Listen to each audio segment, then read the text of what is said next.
النهاردة معايا بنت من أقوى البنات اللي عرفتها. بنت عدت بحاجات كتير قوي، وبرغم كل الصعوبات اللي هي عدت بيها كل مرة كانت بتبني نفسها من الأول وجديد وتقف أقوى من الأول. ديالا جمال الدين بنت جميلة من جوه قبل بره، كل الناس بتحبها وأنا شخصيا بحبها جدا، ومبسوطة جدا إن هي معايا النهاردة عشان أسمع منها الحكاية. وصدقوني كل واحدة فينا هتلاقي نفسها في حكايتها. هاي يا ديالا. هاي. أنا فرحانة قوي إنك هنا. وانا كمان. لا، الانترو خطيرة. عجبتك؟ تأثرت؟ لا very very true، كل كلمة بجد حقيقية عليكي انتي، عشان انتي فعلا مفيش زيك. لا كده كتير. هسألك سؤال بنسأله لأي حد بيجي هنا في Shift Happens. لو توصفي نفسك في كلمة واحدة، فكري كويس أول ما تردي. take your time يعني. صعب اوصف حالي، بس يعني ممكن اقول genuine. very true. yeah, you're very genuine and very kind، ودايما بتhold the space for everyone around you. يعني والله بجد يعني انا في الاول ما كنتش عارفك كويس، بس دايما لما كنت بشوفك كنت بحس قد ايه انتي بتكاري a space for everyone. لما بتشوفيه you feel safe فيه. يعني we're very grateful ان في ناس في الدنيا زيك كده. طب خلينا نخش في الموضوع straight. انا عارفه ان حصل transitions كتير قوي في حياتك، واحنا في Shift Happens نحب قوي نجيب ناس حقيقيين زيك. وعارفه ان ال transitions كانت صعبه، بس انتي دايما كنت بتطلعي منها اقوى. واول حاجه نفسي نتكلم فيها، ودايما بحس ان انا اصلا personally عايزه اعرفها، الريلوكيشن. ما مشيتي من سوريا وجيتي على مصر. اوكي. لما جيتي مصر كان عندك مساحه انك تحزني، ولا كنتي حاسه ان انتي خلاص لازم تحطي فيس وتقرري ان انا لا، انا مش هفكر في الموضوع؟ مبدئيا القصة يعني لما طلعت من سوريا سافرت مو على اساس اني كمل عيشي هون، يعني كنت جاي زور اختي كانت عم تدرس هون، فاجيت من دون اغراضي من دون اي شيء، وعلى أساس راجعة. يعني كنت أول سنة جامعة ومبلشة جامعتي I was completely settled كنت أخذ مثل أوضة هنيك مع ده بسنة رفقاتي. كام؟ 2013. 2013. فوقت اللي كنت عم زور أختي صارت مشاكل بجامعتي بالمنطقة اللي كنت عايشة فيها بقلب الجامعة، فهم بابا قال لي إنه رجعة ما تخرج على البلد خلص. يعني شو أعمل؟ حسيتي بإيه وقتها؟ لا يعني إحساس اللي هو أنا شو أعمل، يعني أنا شلون يعني ما أرجع؟ عرفتي أنا بلشت جامعة، ورقي كله هنيك، أغراضي كلها هنيك، أخذت الأوضة، عملت كل شيء. وبتعرفي لما تكوني خلص شايفة الاتجاه اللي أنت ماشي فيه وفجأة أنت لا عندك يعني شوف اتجاه تاني تمشي فيه. وبلد مثل مصر كبيرة مختلفة كمان عن بلدك. مختلفة وكبيرة، ووقتها ما كان عندي اوبشن انه انا فوت جامعة خاصة، فيعني كان لازم فوت جامعة حكومية لحتى اقدر يعني انه امشي بالجامعة. فهي culture مختلفة تماما عن الدنيا كل السوريين كانوا هون، فكتير كتير كتير تعذبت، يعني كتير تعذبت لحتى اخذ خطوة انه فوت على الجامعة وورقة تمشيها. فهذا السبيس انه انا احزن او كذا او هيك، انا يعني يمكن بعد وقت بلشت احس فيه، ما كان أول ما قررت إن يعني أول شيء أنا عايشة صدمة، عايشة ترانزيشن كتير كبير، عم حاول شو بدي أعمل. طبعا في حزن، طبعا في غضب، طبعا في مشاعر كتير كتير صعبة، بس ما استوعبتها إلا لبعدين. بس أكيد غصب عني كان لازم أكون قوية لحتى أكمل يعني. أيوة طبعا، أيوة طبعا. طب عايزة أعرف، حسيتي بالذنب إنك عايشة في حتة غير بلدك؟ الإحساس اللي هو أنا عايشة بعيد عن أهلي وكل حد من أهلي في حتة، ده كان في إحساس بالذنب؟ بصي، إحساس الذنب يعني بتخيل لحد هلأ نحن عايشينه، احنا بالذات احنا كعرب، يعني بالذات اللي عم بصير فلسطين مثلا. طبعا. انت دايما عندك احساس لو انت انساني او لو انت هيومن فعلا من جوا، هذا الاحساس ما فيك تتجردي منه، ما فيك يعني تتخلي عن احساس الذنب. احساس الذنب موجود لانه في ناس عم تعيش ظروف اسوأ منك واصعب منك. الوقت اللي انا تركت فيه سوريا كنت عم شوف رفقاتي قد عم بيعانوا، عم بشوف أهلي والناس اللي حواليه اللي مستقبله راح واللي انحبس واللي انظلم فأكيد كوني أنا قدرت أطلع وبلش حياتي جديدة وعيش نوعا ما بسلام وبهدوء، أكيد كان في إحساس ذنب يعني ماشي معي دائم. شوف وتعاملتي زي ما إحساسك بالذنب إن أنت تقدري تقومي الصبح وتنزلي وبدك تتقبليه لأنه هو ما بيروح يعني، عرفتي؟ هو لهلأ ما بيروح، عرفتي؟ وكل ما بتشوفي إنه أنت يعني بمحل أحسن من غيرك، ممكن غيرك كان بيستاهل هذا يعني دائما في شيء بيرجعك لإحساس ذنب، بس at some point لازم تتقبليه لحتى تقدري تعيشي حياتك وتكوني مآمنة إنه يعني في الله. أيوة يا الله، يعني في الله عادل، في آخرة، في حساب، في ناس اللي عم تظلم هالظلم يعني صعب قوي، وإن اللي بيحصل ده يعني ربنا عالم بيه، وإن ده مش دائم وكل حدا له نصيب، ويعني هذا الإيمان لحاله كمان بيعطيكي مثل بوش إنه تقدري تتقبلي هذا الشيء وتكملي حياتك، ودائما إنه تفكري كيف تقدري تساعدي وكيف تقدري تكوني يعني نوعا ما أهدى وعارفة تكملي أكتر وسط كل اللي بيحصل ده. صعب قوي قوي قوي. أنا مش قادرة أتخيل الريلوكيشن من مكان ما أنا سهل. الغربة بشكل عام ما طبعا الغربة أصلا مش سهلة، فكون بقى إن الغربة دي فيها حرب وانت مكانك بيحصل فيه حاجة صعبة قوي انت شايفاها ومش عارفة تعملي حاجة، إحساس صعب قوي طبعا. صعب. وأهلي يعني أهلي هنيك وكل يوم أخبار وتنقطع التليفونات وينقطع الكهرباء وتعيش مثلا على أيام على أعصابك لا يعني في توتر دائم. يعني لما تكوني طالعة من بلد فيه حرب في توتر دائما، مانك عارفاني شو نصيب، شو مستقبلك، شو طريقك، شو اعتبارك، شو نصيبك بهالدنيا، رح ترجعي هالبلد ما رح ترجعي، رح تشوفي أهلك ما رح تشوفي. لا يعني لا صعب قوي قوي. تخسري جزء كبير من نفسك لما تتركي بلدك غصب عنك. طب عايزة أفهم لما كان بيحصل كل ده وتبقي مثلا عايزة تكلمي حد من أهلك وما تعرفيش، أو تبقي عايزة ترجعي وما تعرفيش، إزاي كنت بتقاومي الأفكار السلبية اللي بتسيطر على مخك؟ علشان ده برضو ترانزيشن صعب قوي، وصعب قوي إن انت تحطي دماغك في الرايت هيد سبيس إن أنا لأ خلاص بقى أنا مش عارفة أعمل إيه، أنا مش عايزة أعمل حاجة، اللي بيحصل ده مش طبيعي. إزاي كنت بتهدي نفسك؟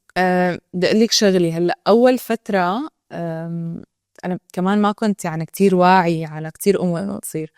أول فترة لما تكوني أخدي صدمات بيكون عندك نوع من أنواع الدينايل يعني. صح طبعا. بيكون عندك مشاعر مثل إنه منملي، يعني بتعرف شو يعني منملي؟ يعني إنه مانك حق، يعني في مشاعر موجودة بس لسه مانك فاهمة مشاعر سياسية أو إيه. يعني من كتر المشاعر الثقيلة ومن كتر الصدمات خلص بصير مخك بيسكر شوية أشياء لبعدين، خليني بعدين هحس في فترة كنت بدينايل فعلا. يعني في فترة أصلا من حياتي يمكن أصلا ما بتذكرها، ما بتذكر تفاصيلها بنوب. بحس برضه يا ربنا بيهون قوي عشان نعرف نكمل.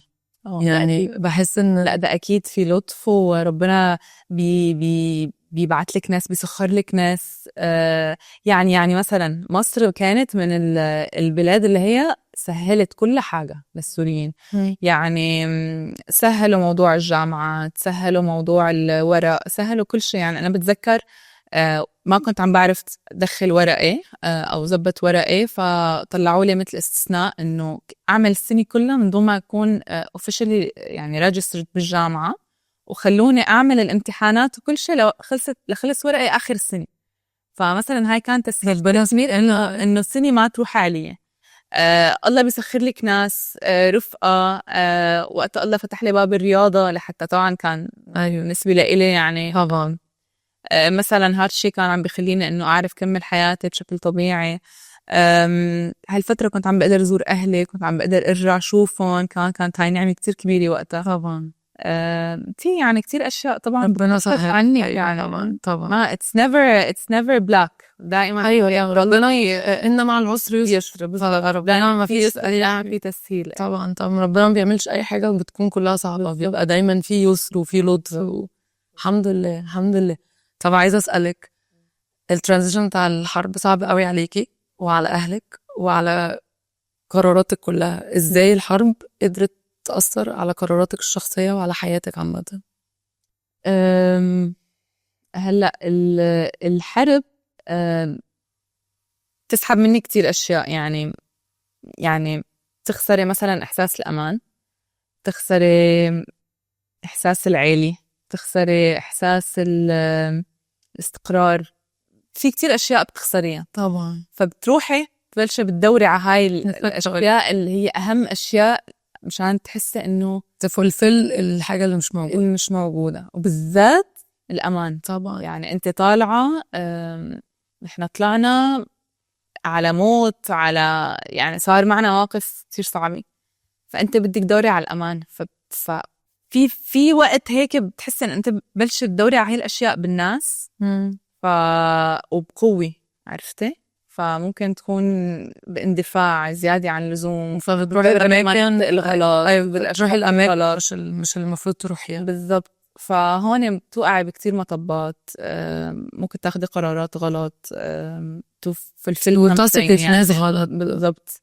وبالذات إذا هون كان كمان، يعني ما رح أقول إيمانك مهزوز، بس تبقى كل حاجة جواكي مهزوزة برضه. أيوة يعني الحياة كتير متقلة عليكي، فمانك عم تقدري تشوفي الأمور بشكل واضح، ضايعة جوا مخك، مش عارفة فين الصح وين الغلط، مش عارفة تروحي مين يقولك ده أو حد يقولك كلمة تحسي لو طب أنا هنا مرتاحة، بعد كده تحسي لأ ده مش تمام. أكيد يعني أثرت على قرارات. كل شيء بصير له consequences مثل ما بيقولوا، وجزء كبير إنه أنا كنت لحالي طبعا. وفجأة طلعت من عيلي، صرت مسؤولة عن نفسك وعن قراراتك وعن يومك وعن حياتك وعن بلد ما تعرفيش فيها حد. بالضبط. فتخيلي الشفت أو تخيلي الترانزيشن صعب وثقيل و it gets very lonely. يعني انت بتحسي ان انت في حتة في نقطة لوحدك تماما. فطب انا مش عايزة ابقى لوحدي، محدش بيحب يبقى لوحده، بس بحس يا ديالا برضو ان الاماكن اللي ربنا بيودينا فيها لوحدنا دي بتبقى دايما عشان نرجع له. يعني بحس اللي هو كل حاجة بتحصل لنا لا ما تدوروش على الامان في اي حد غيري، انا الامان. فازاي وصلتي لده برضو؟ أخذت وقت لبين ما أوصل لهذا الشيء. مبدئيا تجارب الحياة، الحياة بتقسى عليكي وبتطرى عليكي شوية، تقسى عليكي، بس تجارب الحياة هي بتخليكي آخر شيء تتوصلي يعني للحقيقة، أو توصلي نوعا ما للنور. عرفتي؟ إنه تجربة عن تجربة عن تجربة تكتشفي إنه أنت عم دوري على الشيء اللي أنت بدك إياه بالمكان الغلط بالناس الغلط. مرة عن مرة بتحسي إنه في شيء أعمق من هيك، وتفضلي تدوري تضلي عم تدوري لحد ما تلاقي الشيء اللي فعلا يمليكي من جوا. وما في شيء بيمليكي من جوا، ولا ناس ولا مصاري ولا شغل ولا achievements ولا شهرة ولا شيء، غير فعلا يعني إيمانك وتسليمك لله سبحانه وتعالى. هي أكتر شغلة يعني تمليكي، بتصير بتاخذي كل شيء بتتوكلي. ايه بتتوكلي وتسلمي كل شيء بالنسبة إليك إنه أوكي حياة، يعني دنيا. عرفتي؟ أيوة. خلص هاي دنيا it happens عادي. طبعا. هيك الناس وهيك البشر وهيك الحياة، وخلص بتتقبلي، بتأكسبت أكتر، بتتعلمي إن أنت تأكسبت لايف بكل الترانزيشنز اللي بتحطنا فيها. تحفة. لا بس I'm so proud of you. يعني أنا ما تخيلش إن أنا عندي ده وأبقى بالقوة اللي أنت فيها دلوقتي. يعني مش قوي على فكرة. لا طبعا لا والله يعني أنت يمكن بتشوفيني يعني أغلب الوقت إنه لسه عم كمل حياتك، بس كتير بمرق بلحظات ضعف طبعا. يعني كتير حياة مانا هيك أبدا. بحس قوي يا ديالا لما مامتي كانت دايما تقول لي لما تشكي في نفسك أو when you doubt yourself بصي على نفسك من عيني.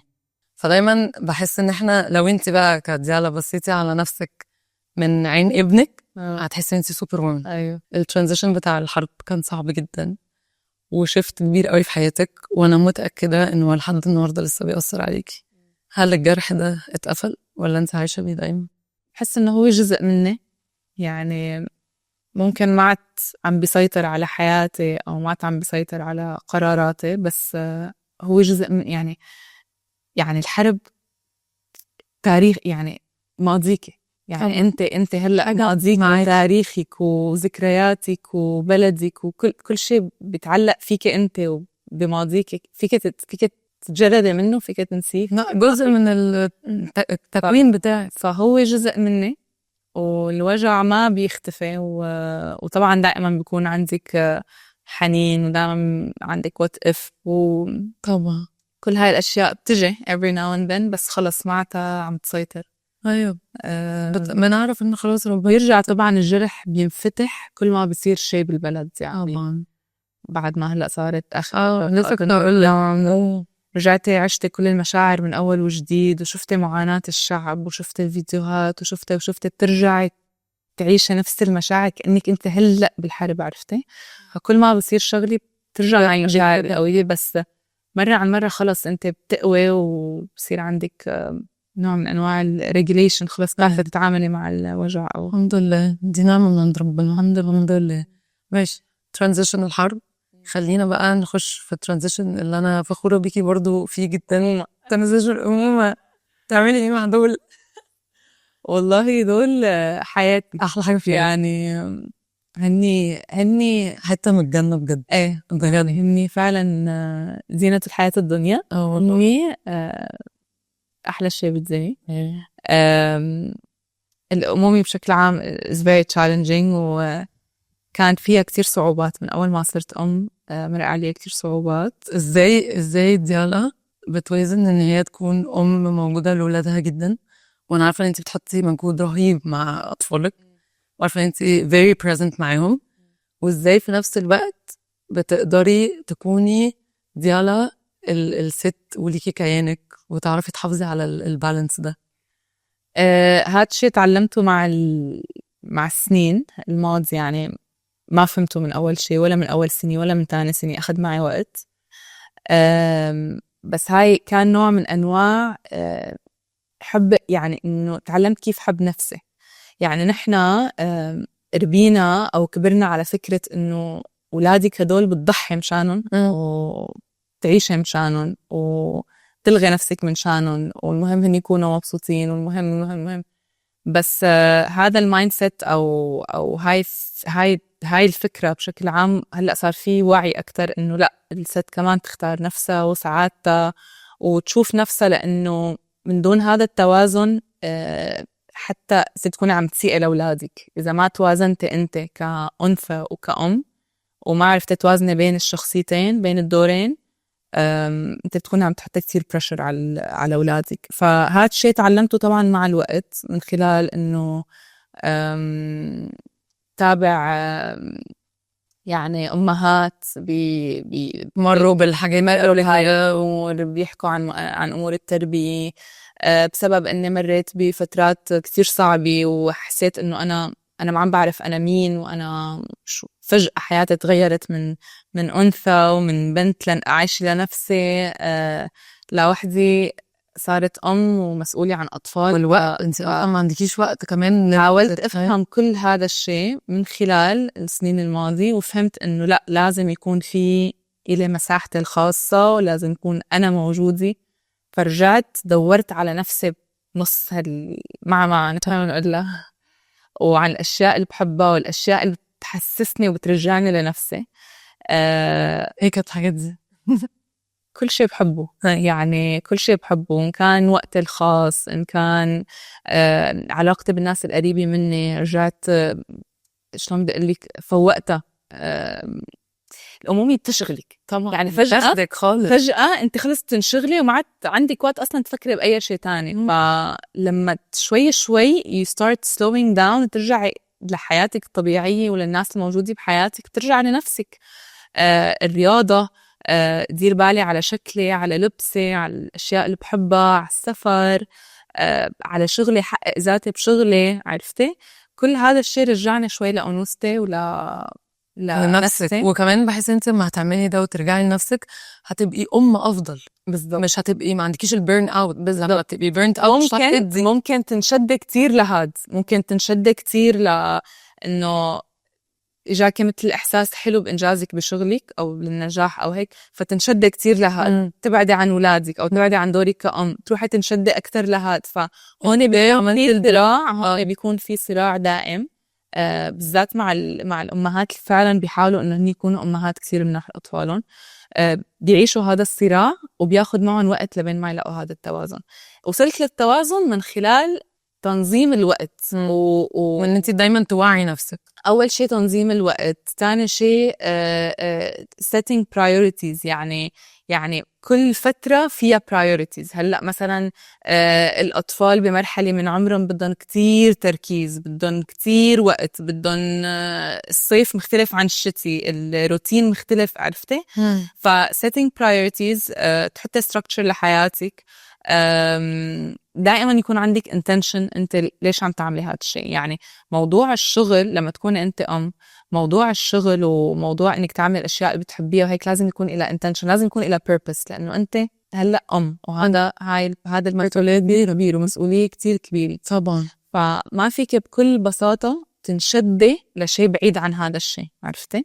لانه طبعا دور الأمومة هذا الله سبحانه وتعالى، يعني انت هدول الأولاد بأمانتك ورح تنسألي عنهم، ومسؤولية كتير كبيرة، عرفتي؟ وأول سنين عمرهم دي اللي بتحدد حياتهم بالضبط. فأنت بدك you have to know your intention، ليش أنت عم تشتغلي وليش عم تعملي 1 2 3 جنب الأمومة، وتعرفي تتعلمي، تلاقي tools تتعلمي من خلالها إنه أنا نظم وقتي ويكون كل شيء أخذ حقه، يكون في توازن بحياتي وبحياة ولادي، يكون في استقرار، ما كل شوي عم بتركن وسافر، ما كل شوي عم بختار شغلي، ما كل، عرفتي يعني؟ طبعا. فهمت علي؟ طبعا. دلوقتي البنات في أول سنة لما بيكونوا أمهات go through an identity crisis. انت أكيد مريتي بده. بعد أول طفل كنت بتسألي نفسك أنا مين؟ أكيد. طب وإزاي عرفتي تطلعي من الأيدنتيتي كرايسيس اللي هو أنا مش فاهمة إيه اللي بيحصل، والخوف اللي بيجي مع الموضوع، وفي uncertainty كبيرة جدا مع طفل قدامك أنت أول مرة تكوني مش عارفة تعملي إيه، فالبنات بتتوتر وبتخاف فإزاي work around this ويبقى الموضوع أهدى أنا يعني بدي أقولك شغلي، إنه أنا شخصياً كنت مجهزة حالي للأموم، يعني كنت مشتهية كون وعشت نوعاً ما هذا الشيء مع أختي. شفت أختي لما صارت وكنت إحنا قراب من بعض كتير. أيوة طبعاً. وكنت كتير مستعدة، يعني لا حتى في شيء، يعني يمكن ما بتعرفي هذا الشيء، بس أنا حملت قبل حمزة قبل بسنة، وكنت كتير مبسوطة بالحمل، وطلع في مشكلة بالحمل فاضطريت أعمل نزل البيبي. صغيرة زعلت. أيوة صغيرة زعلت قوي. فلما حملت السنة اللي بعدها أنا I was ready، يعني أنا بدي هذا الشيء.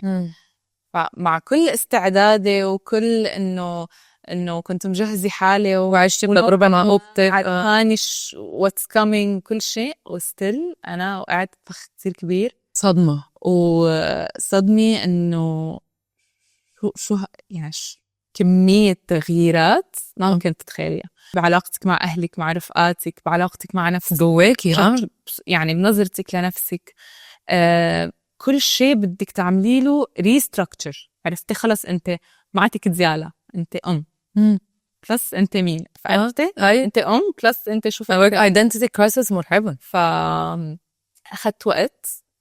عملت إيه أنا عارفة إنه مفيش طريق واحد. رح أقول لك شو عملت. رح أقول لك شو عملت، وهذا الشيء الوحيد يمكن الكومن اللي مع كل الستراجلز أو اللي مرق معي من حرب ومن غربي ومن هالأشياء، كنت دائما برجع للشيء اللي بحبه.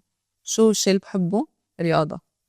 عن جد، يعني أنا بلعب رياضة وأنا وصغيرة، وبابا نمى هاد الشيء جواتنا كتير، وشيء خلص بيحسسني إنه تعرفي لما أنت كل حياتك عم تعملي شيء فبتحسي إنه هذا هو الشيء اللي بيرجعك لنفسك وبيحسسك بنفسك. فكنت دائما برجع للرياضة، ويعني سبحان الله الرياضة صار جزء من حياتي ومن شغلي وهيك. فلما أخذ قرار إنه أرجع للشيء اللي بيحسسني بنفسي، أرجع له وما أتهاون بهذا الشيء. أنا رح أتمرن. يعني بتذكر أنا كنت حارب كل الظروف، أنزل بابني حمزة على الجيم، أقعد بالجيم، رجعت لشغلي، رجعت لتمريني، نيموا على البين باك جنبي. يعني حاولت I did my best إنه أنا ما اعملي أنا completely جنب الأموم. إنه ما تكون هاي خلص نهاية ديالة. يعني لازم لاقي ديالة مرة تانية. طب ومن كتر بقى حبك للأمومة والطريق بتاع الأمومة قررت إن أنت تساعدي الأمهات؟ ده كان الدافع؟ بصي هو يعني برضو سبحان الله، هو معرفش يعني هو ربنا يسر ده، ربنا سهل ده. لما كنت حامل بلشت أتمرن وبلشت يعني I followed هيك شوية online programs للحمل وكذا وهيك، وكنت أخذي يوغا training كان فيه 100 hours عن الحمل، فكان عندي فكرة عن تمرين الحمل. فهون أخذت وقتها أول خطوة إنه أنا مثل ما أنا عم بتمرن وشايفة تأثير التمرين على حملي، عايزة تدي ده، بدي أعطي هاد ولو لا سيركل صغيرة. واشتغلنا وقتها مع دكتور نسائي، ومشينا مع بعض ستيب باي ستيب لحد ما الموضوع بلش ياخد. هي حاجة عظيمة إن أنت يعني you brought it to life بجد. يعني يعني عن جد هاي كانت من عند أختي، من عند الله. وبعدين بلشت أحس بالبيربس أكتر، عرفتي؟ الكولينج بتاعك. إيه، كل ما الموضوع اتعمق فيه أكتر وامشي فيه أكتر، كل ما كنت قلل أشياء تانية وركز بهذا أكتر. خلص حسيت إنه هذا الشيء فيه purpose، وأنا فعلا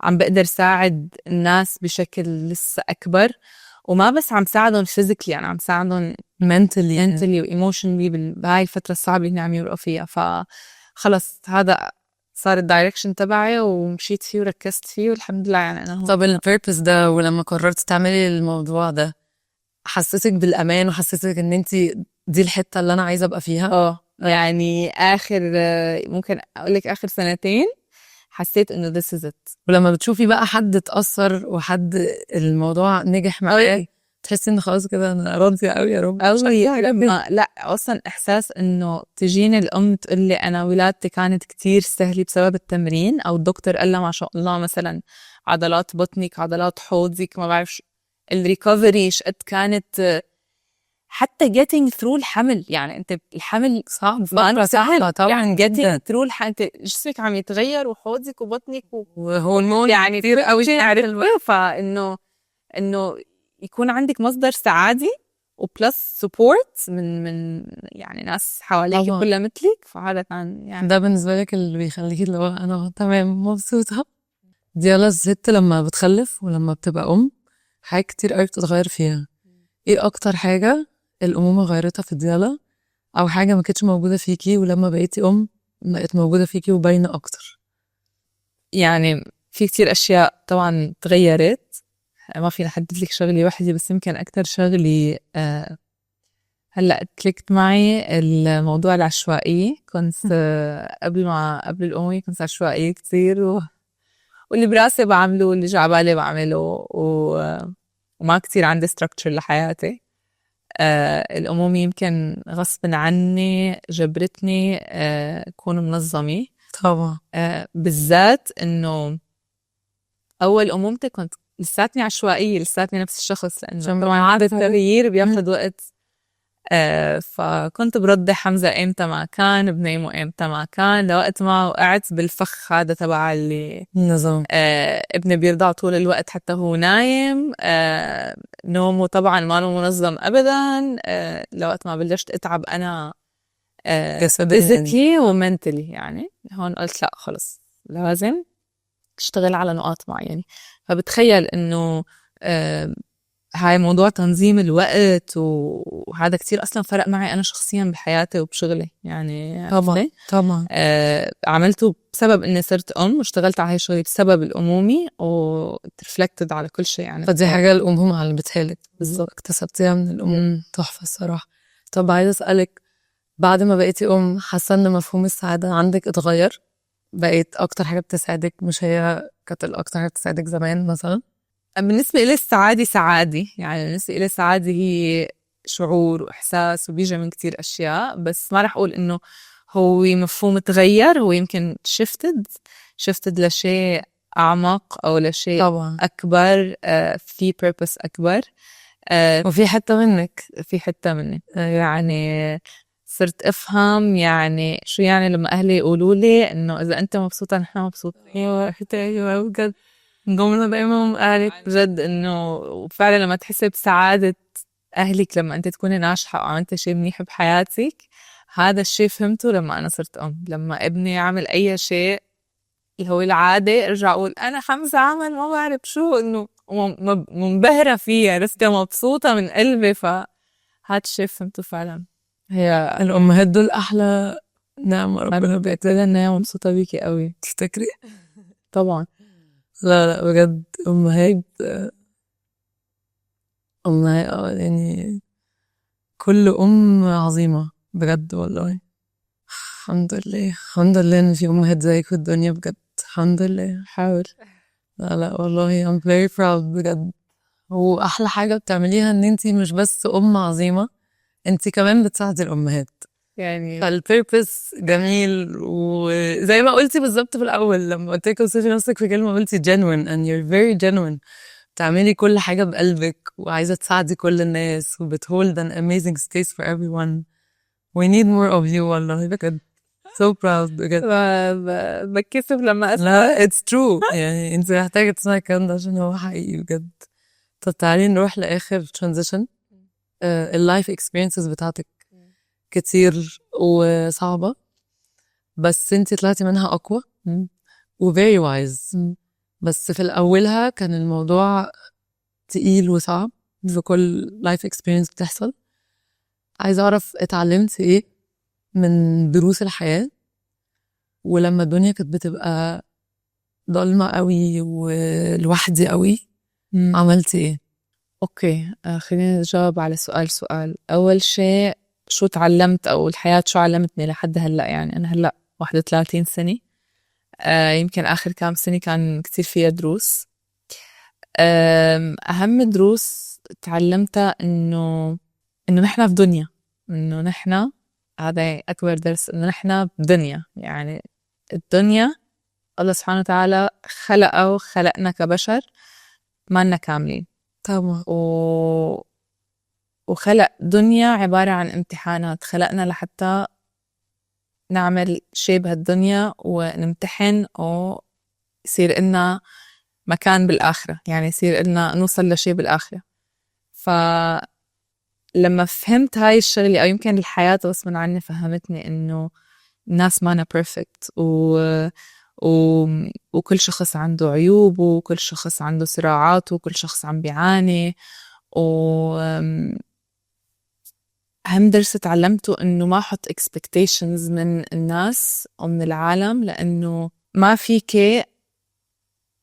تعيشي أنت عم تستني أشياء من الناس. يعني هذا الشيء كتير صعب، كتير disappointing وكتير محبط ومتعب، وتحسي إنه أنت دائما بصراع وبفقر وعرفتي دايما منتظرة حاجة مش بتيجي، عم تستني شيء. أيوة. عم تستني إنه تمتلي من جواتك، عم تستني إنه حدا يعطيك شيء، حدا يسعدك، حدا. هاي الإكسبكتيشنز يمكن هي أكثر مدمر للبني آدم. ولازم نفهم إنه هاي الدنيا أصلاً نحن ما رح ناخد منها كل شيء، وإنه هي ما نتعلقش، هاي ما نقلنا. يعني هاي it's just يعني محطة، عرفتي؟ فالتعلق الزايد بأشياء دنيوية وبأشخاص وبصور معينة وبأحلام معينة وبشغل وبمصاري وكتير أشياء كتير رح نشقى. يعني عرفتي؟ يعني طبعا الله سبحانه وتعالى بيقولنا إنه أنتوا رح تشقوا إذا تعلقتوا بهاي الدنيا. فيمكن هاي يعني هدول الأشياء من أكتر الدروس اللي تعلمتها آخر فترة. الحتة اللي انتي كنتي بتبقي حاسة ان الدنيا جاية قوي عليا، انا لوحدي قوي، انا مش عارفة اروح فين، الوقت ده الترانزيشنز دي كنتي بتطلعي منها ازاي؟ كنت طبعا آخر فترة قعدت بهاي الحتة الدارك، قعدت فيها شوي لبين ما استوعبت إنه أنا لازم أقوم غصباً عني، لأنه في أطفال عم يستنوني معتمدين علي، في ناس influenced by me. حسيت إنه أنا عندي مسؤولية لناس حوالي أنا مأثرة عليهم، منهم أهلي منهم رفقاتي. فاللي عملته إنه أنا بس يعني حاولت أرجع عيش يومي بشكل طبيعي، حتى لو ما كان شكله طبيعي، حتى لو ما كان مثل الأول، بس at least take a baby steps إنه أنت تنزلي من البيت كأول خطوة. تروحي تعمل الشيء اللي أنت بتعمليه بالعادي، اللي كان جيب الكوفي تبعك، إن كان الحاجات البسيطة اللي بتخلي يومي أحسن هاي حتى بعلم النفس بيقلك إنه أنت لما تكوني بحتة very dark أنت بس يعني رجعي عيشة الطبيعي، حاولي تعيشي الطبيعي اللي هو المألوف بالنسبة لإلك. لما ترجعي تعيشي المألوف بالنسبة لإلك مثل كأنه أنت عم تلملمي حالك، يعني هترجعي للمكان اللي انت عم تلمي حالك من هون ومن هون ومن هون لبين ما ترجعي تتوازني وتوقفي على رجليك. فيمكن هاي هذا الشيء اللي خلاني أطلع من الترانزيشن الدارك الترانزيشنز الصعبة. أيوة طبعا. so proud of you بجد يعني والله بكل يعني أنا اللي فخورة بيكي. لا والله فخورة بيكي جدا، وزي ما بقول لك لا يعني we need more of you now، وبتعملي الحاجة اللي انت بتحلمي بيها بقالك كتير وبعد برضو يعني لو صعبة قوي عليكي. صعبة، بس حسيت بعدها ان انا محتاجة ابني سبيس، لاننا نعرف ان احنا في اللوسز اللي بتحصل في حياتنا احنا عمرنا ما بنبقى لوحدنا. ف ده اهم حاجة بالنسبة لي. على فكرة فعلا انا هاي بص معاناتي انه لما بلشت شوي يكون اكسبوز لناس حواليه اكتشفت قد كل حدا عنده بلاوي، انه يخ انه شو بني انا يعني عرفتي انه نقول الحمد لله، نقول الحمد لله انه انا حاسه انه الدنيا سودي وما عم بعرف عيش يوم. يعني بتحسي انه لا الناس عندها بلاوي، اذا تطلعي على اللي جنبك على اقرب من الناس منك تلاقي انه عندهم 1 و2 و3. ربنا بيدينا الحاجات اللي احنا نقدر نستحملها، بس في حاجات بتكون صعبة قوي قوي قوي. بس زي ما كنت بقول لك في الاول، ربنا مش بيدي اي حاجة غير وبيبقى معاها يسر كبير جدا، وبيساعدنا بقى نتغلب على افكارنا. يعني على قد ما الحاجات اللي بتبقى صعبة كتير في حياتنا بتدمر مخنا، بس ربنا دايما معانا بصراحة. وبحس زي ما بقولك انا نفسي قوي الناس تعرف ان هي مش لوحدها. يعني كلنا حياتنا عبارة عن transitions وشيفتس بتحصل unexpected، فكل حد بيفكر ايه ده انا لوحدي، انا ازاي يحصل لي كده، بس هو احنا بنعيش ده كل يوم وبكل مرحلة في حياتنا. وكل يعني هاي اللي بص على كل الناس حواليك بتعاني، كل الناس عندها ده حقيقة. لو دخلت جوه الناس هتشوف يعني. طبعا فالحمد لله بصراحة احنا we're very blessed عايشين عيشة حلوة قوي الحمد لله. so proud of you بجد. اسألك آخر سؤال برضه بنسأله لكل حد بيبقى هنا، لو هتوصفي آخر سنة في حياتك في كلمة هتكون ايه وليه؟ آخر سنة في حياتي كلمة I think ممكن أقول عنها رحمة. الله تحفة. بنزل عنها رحمة. كانت سنة شفت فيها رحمة يعني لا يعني الحمد لله قوي، بس هي رحمة. أنا النهاردة I'm thankful لكل حاجة عديت بيها السنة اللي فاتت. الحمد لله الحمد لله على قد ما كانت صعبة بس انتي هي مرتاحة what I needed. صح. it's for all the right reasons سبحان الله. وعمري يمكن ما بعرف إذا ممكن أكون وصل مرحلة الإيمان اللي جواتي هلأ لولا اللي مرقت منه يمكن ما كنتش هتوصل للحتة دي. بتحسي إن إحنا لازم نمر بالحاجات الصعبة عشان نوصل للحتة دي؟ بيقولوا إنه الله إذا حب عبده ابتلاه، وبيقولوا إنه أجمل ما فيك بيطلع بعد معاناة. عشان هيك يمكن بتشوفي إنه أكثر ناس معاناة الكلام دراما قوي يعني. هذا عملية عشان أنا حاسة إن أنتي بس البنات ممكن تفهمنا، ما بعرف لا بس فعلا تحسي إنه أكتر ناس معناي بحياتها هي أكتر ناس بيطلع منها شيء جوهري. تحسي بهاد الشيء ولا لا؟ بحس دائما بهاد الشيء إنه دائما الناس اللي جوهرية والناس الحقيقية والناس اللي عندها انفلونس فعلا حلو على الناس هي الناس اللي فعلا عاشت مرت بقصص صعبة، قصص صعبة وطلعت منها أحسن بتوازني. عرفتي؟ أيوة. فهاي هي رحمة الله سبحانه وتعالى، إنه أنت تمرق بشيء ولأنه جواتك بيور، لأنه جواتك نية صادقة، الله بيساعدك إنه تطلعي من هذا الموقف أحسن. صح 100%. يعني ربنا بيخلينا نوصل لحتة كده اللي هو أنا هسلم ومطمنة وهمشي في الطريق اللي هو كتبولي عشان أكيد ده الخير. لا حلوة قوي رحمة. I love it. والله you're so inspiring بجد، وأنا مبسوطة قوي قوي إنك كنت هنا وأنا كمان قوي مبسوطة قوي قوي إنك كنت هنا. إحنا we made this for people like you. يعني قد إيه حد يجي ويقول إن مر بكل الحاجات دي وبعد كل الحاجات دي يبقى بال resilience ده ويبقى بالهدوء ده زي ما قلت في الأول. ديالا جميلة من جوه ومن مرة والله بجد انت اللي جميل. لا والله كفاية تمدحي مني. ده بجد والله احنا بلاتفورم ده عاملينه عشان بجد الناس اللي زيك. يعني أنا متأكدة إن كل حد هيتفرج على الحلقة دي هيلاقي نفسه في كل قصة انت حكيتيها. Thank you for being you and thank you for being here. thank you for having me.